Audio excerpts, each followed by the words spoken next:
गेल्या काही दिवसांपासून या परिसरात पडणाऱ्या मुसळधार पावसामुळे व चांदोली धरणातून सोडलेल्या प्रचंड विसर्गामुळे वारणा नदीला महाकाय असा जो आहे तो पूर आलेला आहे आणि या पुरामुळे शहावाडी तालुक्याच्या उत्तर भागातल्या काही गावांमध्ये काही गावातल्या घरांमध्ये प्रचंड असं पाणी घुसलेलं आहे। त्यापैकी सोंडोली जे गाव आहे त्या गावातल्या 50% घरांमध्ये जवळपास पाणी शिरल्याचं आपल्याला दिसून येत आहे।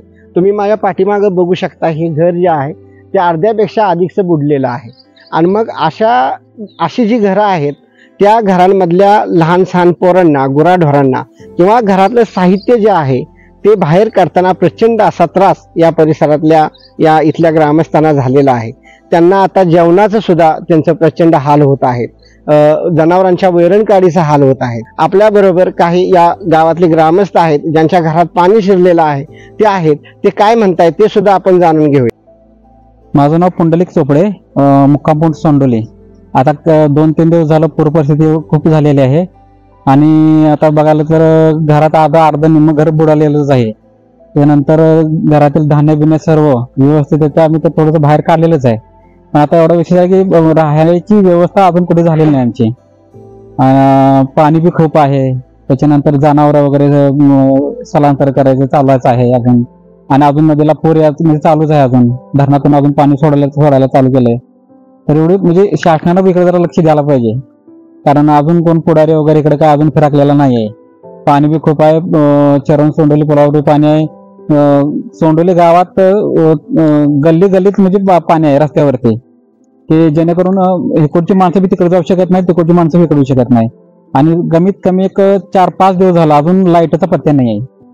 घर आमचं पाण्यात बुडले, काय आम्हाला खायला काय नाही, इथं अजून आता सगळं नुकसानले झाल्या। डोरं तिकडे लोकांच्या नेऊन गोठ्यात बांधली येते आम्ही, आणि लाईट बी नाही काय नाही, पाणी आमची छत्ती बशी आहे घराला।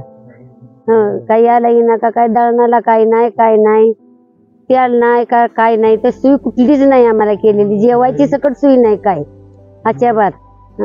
मग काय करायचं आम्ही लोकांनी? लक्ष दिलं पाहिजे सरकारने, इकडे काहीतरी मदत आम्हाला केली पाहिजे आणि कोण पुढारी पण गावचं आलेलं नाही तर काय नाही, तर ना इकडे दाद घेतलेली नाही आमची, काय नाही कुठं पाणी येतं ना, तर माणसं कुठं आहेत जसं कडे विचारपूस काही केलेला नाही। 8 दिवस झालं पुराचं पाणी आल्यामुळे दुसऱ्या घरी राहणार, लाईटची सुविधा नाही, जनावर लोकांच्या दारात बांधण्यात या, जेवणाची सोय नाही, खायला आम्ही उपाशी राहायची पाळलेले आमच्या, शासनानं दखल घ्यावी।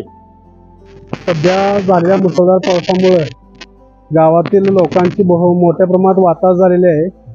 तरी लोकांच्या घरामध्ये गेले 8 दिवस झालं पाणी शिरल्यामुळं लोकांची राहण्याची व्यवस्थेची अडचण झालेली आहे। त्याचबरोबर लाईटची सुविधा नाही, त्याचबरोबर अन्न पाणी या सगळ्या गोष्टीपासून लोक वंचित आहेत आणि बऱ्याच कुटुंबांची जनावरं वगैरे माळावर सोडलेली आहेत आणि त्याचबरोबर माणसांची राहण्याची व्यवस्था अडचणी झालेली आहे।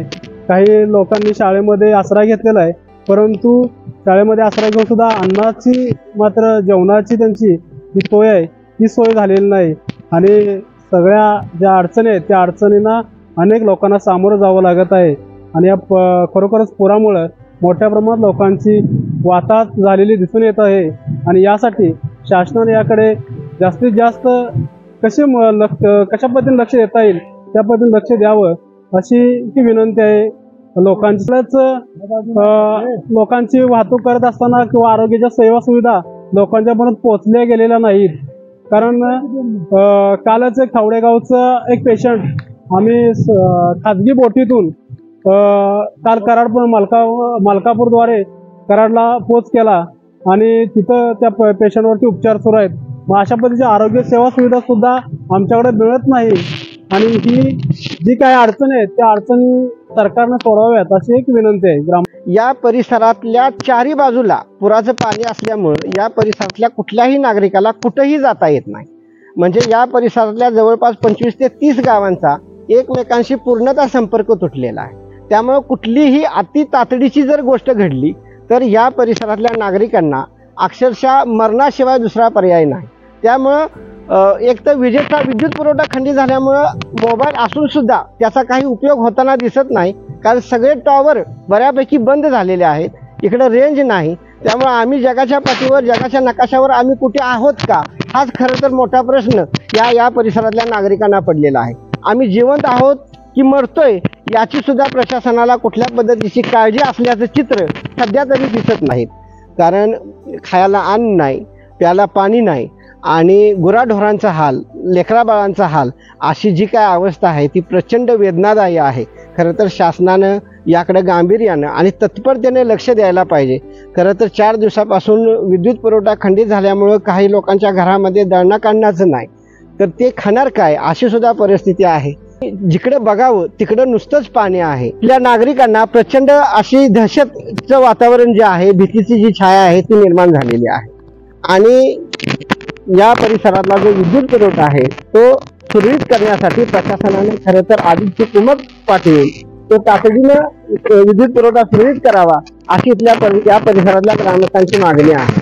विशेषतः सोंडोली गावच्या ग्रामस्थांना ज्यांची घरं पाण्याखाली गेलेली आहेत त्यांना तातडीनं प्रशासनाकडून मदतीची गरज जी आहे ती इथल्या नागरिकांकडून व्यक्त होत आहे. कॅमेरामन शंकर ढवळेसह मी सतीश नागरे, ग्रामवार्ता लाईव्ह.